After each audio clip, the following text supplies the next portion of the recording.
Olá, eu vim aqui hoje para falar sobre verdade. O que é verdade? O conceito de verdade está ligado ao que é incontroverso, inquestionável. Os dicionários dizem que verdade é a conformação da ideia com o objeto, do dito com o feito, do discurso com a realidade. Existe um embate filosófico em que um grupo defende a existência de verdade absoluta. Alguns desse grupo dizem que essa verdade é de cunho moral. O outro grupo defende que não há verdade absoluta, apenas verdades relativas. Inclusive a moral é relativa. Para o nosso cotidiano, geralmente verdade é se algo que eu comunico, de qualquer maneira, geralmente pela fala, está de acordo com um fato ou uma realidade. Se estiver de acordo com um fato ou realidade, é verdade. Se não tiver, é mentira. Mas o que a Bíblia tem a dizer sobre verdade? Lá em 1 João, capítulo 1, verso 6, diz que se dissermos que temos comunhão com Deus e andamos nas trevas, mentimos e não praticamos a verdade. A nova tradução na linguagem de hoje vai dizer que mentimos com palavras e com ações. É óbvio que se eu digo que faço uma coisa, mas faço outra, eu estou mentindo. Só que fica claro no texto que nós também mentimos com ações. Porque o nosso comportamento, ele também comunica, ele também passa uma mensagem. Por exemplo, a sua cor favorita, o tipo de música que você gosta, os seus atos no cotidiano vão passar essa mensagem para as pessoas, vão passar essa mensagem para o mundo. Então, se em um dia na semana você convive com pessoas que têm comunhão com Deus, você frequenta os mesmos ambientes, você tem a mesma linguagem, isso passa uma mensagem para o mundo, isso passa uma mensagem para a sociedade de que você tem comunhão com Deus. Só que durante todos os dias do resto da semana você vive uma vida que nada tem a ver com Deus. Você não está sendo coerente com a sua primeira proposta, que é a de ser alguém que tem comunhão com Deus. Para nós cristãos, a verdade não é um simples conceito, é a própria pessoa de Jesus Cristo. Ele diz: eu sou o caminho, a verdade e a vida. Então, a nossa proposta como cristãos é ser de Cristo, ser discípulo de Jesus. Então, os nossos atos, nosso modo de viver, nosso comportamento tem que ser segundo o que Jesus ensinou, tem que ser segundo o que Jesus viveu, para sermos coerentes com a nossa proposta. E estaremos de fato vivendo a verdade, porque para nós Cristo é a verdade. Os Evangelhos e o Novo Testamento como um todo estão cheios de ensinamentos de Jesus. Mas lá no Sermão do Monte, que está descrito em Mateus de capítulo 5 a 7, tem uma espécie de resumo de tudo que Jesus ensinou e o que ele espera de nós. Lá no início do Sermão do Monte, Jesus fala das bem-aventuranças e lá ele cita princípios como humildade, mansidão, transparência, pureza, justiça, paz, misericórdia.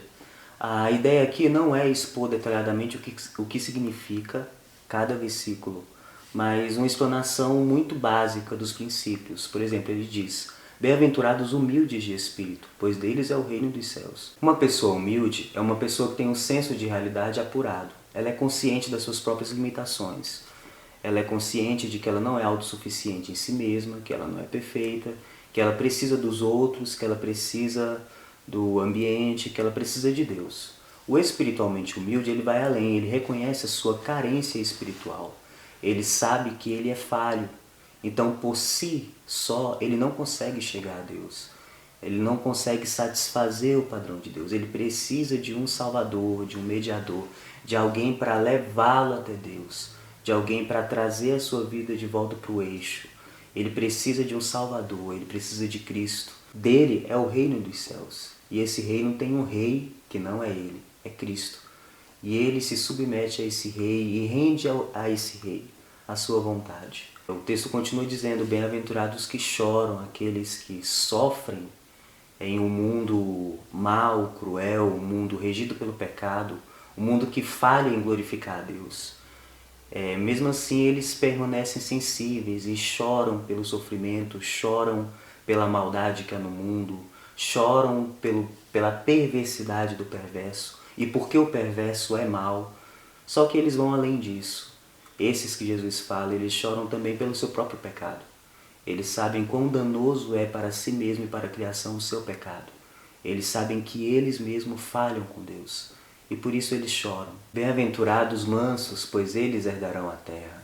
Bem-aventurado aqueles que sabem que não compensa pagar o mal com o mal, aqueles que não resistem ao perverso, aqueles que doam a outra face, aqueles que abrem mão dos seus direitos para testemunhar de Cristo e do seu reino. Ser manso não é ser apático e covarde. É necessário muita coragem e muita força para ser manso.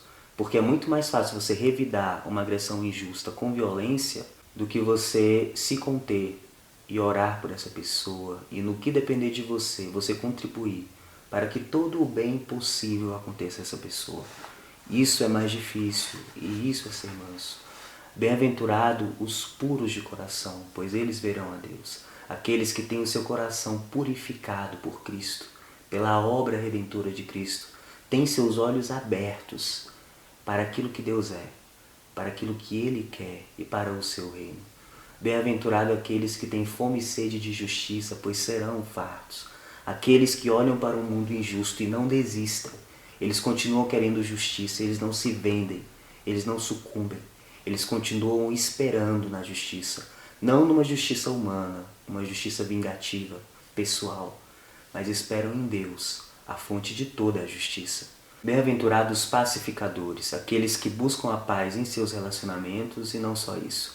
Eles buscam a paz no relacionamento dos outros. Ele estimula a prática do perdão e da reconciliação. Só que esses pacificadores são muito mais do que isso. Eles conseguem alcançar a paz com Deus e eles promovem a pacificação pessoal com Deus dos indivíduos à sua volta. Bem-aventurados misericordiosos, aqueles que reconhecem a miséria alheia e agem em favor dos miseráveis, porque ele é consciente da misericórdia que o Senhor teve com ele. Ele é consciente da sua própria miséria e como o Senhor derramou sobre a vida dele um volume absurdo de misericórdia e confirmou essa misericórdia na vida dele. E Jesus continua: bem-aventurado aqueles que vestem a camisa da justiça, bem-aventurado aqueles que abrem mão da sua vida por mim, bem-aventurado aqueles que sofrem perseguição, calúnia e sofrimento por causa da justiça. Se você quer que faça alguma coisa por você, vá você primeiro e faça elas. E o Sermão do Monte continua. Mas Cristo, ele conseguiu cumprir tudo isso, ensinar e viver de maneira perfeita, porque ele era o Santo Cordeiro de Deus. E nós não somos santos, nós somos pecadores. Se a gente voltar lá para o texto de 1 João, verso 8, lá tem escrito: aquele que diz que não tem pecado, mente.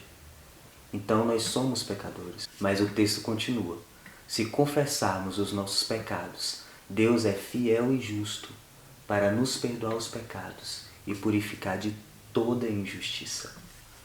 Para quem está em Cristo, Cristo já pagou pelos nossos pecados. Então Deus, como um juiz justo, não vai condenar o mesmo crime duas vezes. Não vai cobrar a mesma dívida de novo, porque Cristo já pagou, Cristo já cumpriu a pena.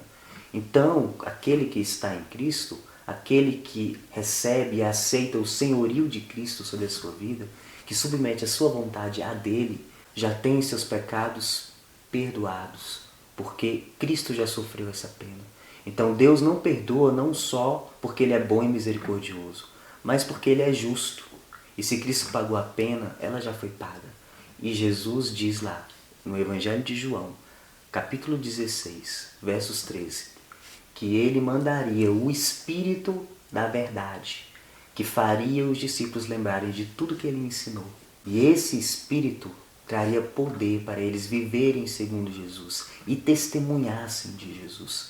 Para eu testemunhar, eu tenho que viver como Ele vive. Então, a única maneira de viver a verdade é viver segundo Jesus. E a única maneira de viver segundo Jesus é aceitando Ele e tendo dentro de si o Espírito Santo, que é o Espírito da verdade, que vai te convencer do pecado, vai te mostrar o tanto que o pecado é ruim e vai te dar força e poder para você viver parecido com Jesus. E aí você vai olhar para a sua vida antes de Jesus, uma vida de pecado, e você vai perceber que o pecado não compensa. Você vai perceber que o pecado é a maior tragédia do mundo. E aí você vai começar a entender os passos do Sermão do Monte, porque você vai perceber que o pecado é danoso. Então você vai chorar pelo pecado, vai chorar pelo pecado do mundo.